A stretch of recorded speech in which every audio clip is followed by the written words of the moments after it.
तो नमस्कार देवी और सज्जनों, हम सबको मालूम है कि हमारा सादा खाने में इस्तेमाल किया जाने वाला नमक कैसे बनता है, लेकिन क्या आप ये जानते हैं कि काला नमक जो कि हर तरह के सलाद, शरबत और तो और तरह तरह के खाने तथा ताजगी भरे ड्रिंक्स में चार चांद लगाता है, वो कैसे बनता है? कई लोगों का ये कहना है कि ये नमक एक खनिज है, यानी एक प्रकार का मिनरल है। कुछ कहते हैं कि ये किसी पहाड़ की चट्टान है और तो और कुछ का कहना है कि ये नमक पाकिस्तान से भारत में लाया जाता है। अगर आपको भी ऐसा ही कुछ लगता है तो मैं आपको बता दूं, ये बिल्कुल गलत है। काला नमक असल में ना कोई खनिज है और ना ही कोई चट्टान, और तो और ये प्राकृतिक होता ही नहीं है। जी हाँ, इस नमक को मनुष्यों द्वारा बनाया जाता है। इसको बनाने के लिए एक पूरी की पूरी प्रक्रिया है। जी हाँ, एक पूरा प्रोसेस। आज की इस वीडियो में हम यही जानेंगे कि आखिर काला नमक बनता कैसे है, और वीडियो के अंत में आपको ये भी बताऊंगा कि अगर आपको काले नमक का व्यापार शुरू करना है तो आप वो कैसे कर सकते हैं।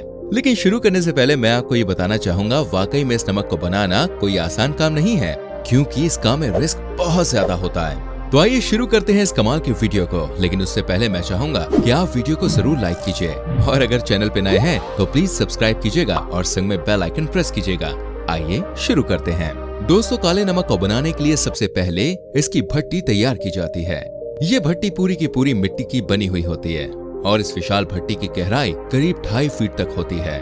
और तो और ये भट्टी इतनी विशाल होती है कि इस विशाल भट्टी के भीतर लगभग 40 से भी ज्यादा नमक के मटकों को पकाया जाता है, जिसमें एक एक करके लकड़ी के कंडों को उस भट्टी में अच्छे से सेट किया जाता है, जिस पर ये लोग नमक को पकाने की प्रक्रिया को शुरू करते हैं। पकाने के लिए चाहिए आग, और आग को जलाने के लिए ये इस्तेमाल करते हैं गोबर के उपले। जी हाँ, ये उन लकड़ी के कंडों के ऊपर थोड़े से छोटे छोटे गोबर के उपलों को अच्छे से लगा देते हैं। पहले ये छोटे छोटे उपले इसलिए इस्तेमाल करते थे ताकि उनमें पहले आसानी से आग जला सके। इसके बाद इन उपलों को आग लगाई जाती है। आग लगने के बाद इन उपलों के थोड़े और बड़े उपलों को डाला जाता है ताकि आग और बढ़ सके।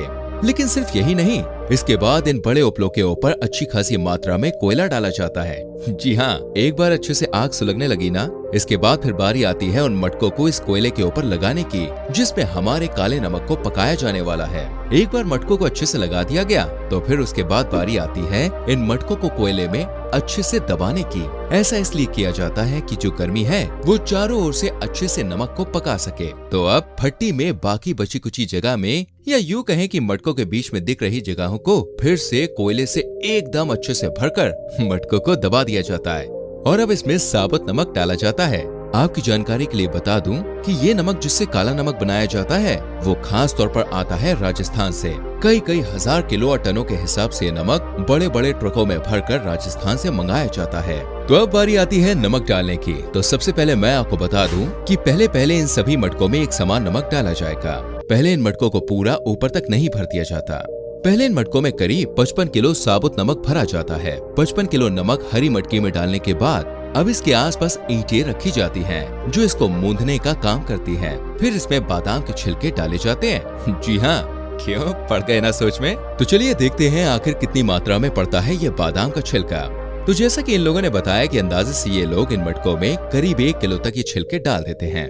एक बार छिलके मटकों में डाल दिए गए तो फिर इसके बाद इन मटकों को ढक्कन की मदद से बंद कर दिया जाता है। एक बार इन मटकों को बंद कर दिया गया तो फिर अब ये सीधा 24 घंटों बाद ही खुलेंगे। जी हाँ देवी और सज्जनों, इस नमक को करीब पूरा दिन और पूरी रात पकने के लिए छोड़ दिया जाता है। लेकिन इससे पहले इन मटकों पर चाबड़ी नाम की एक चीज लगाई जाती है। जैसा कि आप देख सकते हैं कि ये कंक्रीट के बड़े बड़े और चपटे टुकड़े हैं, और इन चाबड़ियों को लगाने के पीछे एक बहुत ठोस कारण है। वो ये है कि इन चाबड़ियों के अंदर की हीट यानी तपिश इतनी जल्दी भट्टी से बाहर नहीं आ पाती, जिससे जो चीज अंदर पक रही है, यानी कि जो नमक पक रहा है, वो अच्छे से पकता है और जल्दी पकता है। लेकिन रुकिए, अभी ये सिलसिला खत्म नहीं हुआ है। ठीक 4 से 5 घंटों के बाद आधे खाली छोड़े गए मटकों को फिर से खोलकर इनमें साबुत नमक डाला जाता है और सारे के सारे मटकों को ऊपर तक भर दिया जाएगा। और जैसे जैसे ये पकता रहता है, ये मटकों में जगह खाली होती रहती है। इसलिए कुछ घंटों बाद इन्हें खोल कर नमक भरा जाता रहेगा। फिर पूरे दिन और रात के लिए इन्हें पकाने के बाद समय आ गया है इन्हें निकालने का। तो अब ये मटके पक कर इतने गर्म और तप चुके होते हैं कि जब इन्हें भट्टी से निकाला जाता है ना, तब ये बिल्कुल लाल होते हैं। हाँ, मानो ऐसा लगता है जैसे ये आग के गोले हों। लेकिन इतने गर्म होने के बावजूद भी इन्हें ऐसे ही खौलता हुआ निकाला जाता है। इस काम के लिए ये लोग एक लोहे के सरिये का इस्तेमाल करते हैं, जिससे ये मटकों को लुढ़का कर बाहर लेकर आते हैं। इसके बाद इन आग के गोले बने हुए मटकों को 5 से 6 घंटे तक छोड़ दिया जाता है ठंडा होने के लिए। और जब ये ठंडे हो जाते हैं तो जो अंदर पका हुआ काला नमक है वो बिल्कुल ठोस और पत्थर बन चुका होता है। और फिर इन मटकों को तोड़कर काला नमक निकाल लिया जाता है और फैक्ट्रीज में भेज दिया जाता है। तो अब बारी आती है ये बताने की कि आखिर आप इनका व्यापार कैसे शुरू कर सकते हैं। तो भाई देखिए, काले नमक का व्यापार शुरू करने के लिए आपको ज्यादा कुछ तो नहीं करना है, सिर्फ कुछ ही रॉ मटेरियल की आपको आवश्यकता पड़ेगी जिससे आप आराम से अपना व्यापार आरंभ कर सकते हैं। तो सबसे अहम रॉ मटेरियल जो कि काला नमक है वो आप किसी भी फैक्ट्री से आराम से 10 से 15 रुपए किलो के हिसाब से खरीद सकते हैं। और अगर आपको ऑनलाइन खरीदना है तो आप इंडिया मार्ट की वेबसाइट पर भी होलसेल रेट पर काले नमक को खरीद सकते हैं। नमक तो आपने खरीद लिया, अब इसे आपको पैक करना होगा। आप इसे दो तरह से पैक कर सकते हैं, या तो आप इसे पैकेट में पैक कर सकते हैं या तो शीशियों में यानी कि जार में। और ये पैकेट भी बहुत ही कम दाम में आपको मिल जाएंगे, करीब 1 से 2 रुपए प्रति पैकेट के हिसाब से। और वहीं अगर आप कंटेनर लेने जाते हैं ना तो वो आपको करीब 4 से 5 रुपए प्रति कंटेनर पड़ेगा।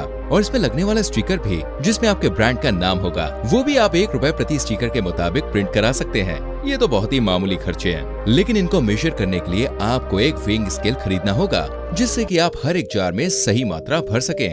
लेकिन ये सब करने के बाद आपको प्राइसिंग सेट करनी पड़ेगी जिसका अंदाजा आपको मार्केट से लेना होगा कि उस समय काले नमक का क्या प्राइस चल रहा है। इस सब के बाद अगर आप अफोर्ड कर सकते हैं तो आप अपने आप को एस्टैब्लिश करने के लिए अपना प्राइस थोड़ा कम रख सकते हैं शुरुआत में।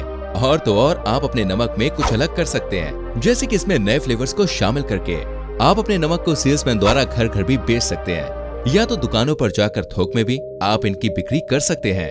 तो आज के लिए दोस्तों इतना ही। आशा करता हूँ कि ये वीडियो आपको पसंद आया होगा। इस वीडियो को लाइक करके शेयर कीजिएगा और हाँ, चैनल को सब्सक्राइब करके बेल आइकन प्रेस कीजिएगा। मिलेंगे आप सभी से अगले वीडियो में। अपना बहुत ख्याल रखें। Bye bye, take care.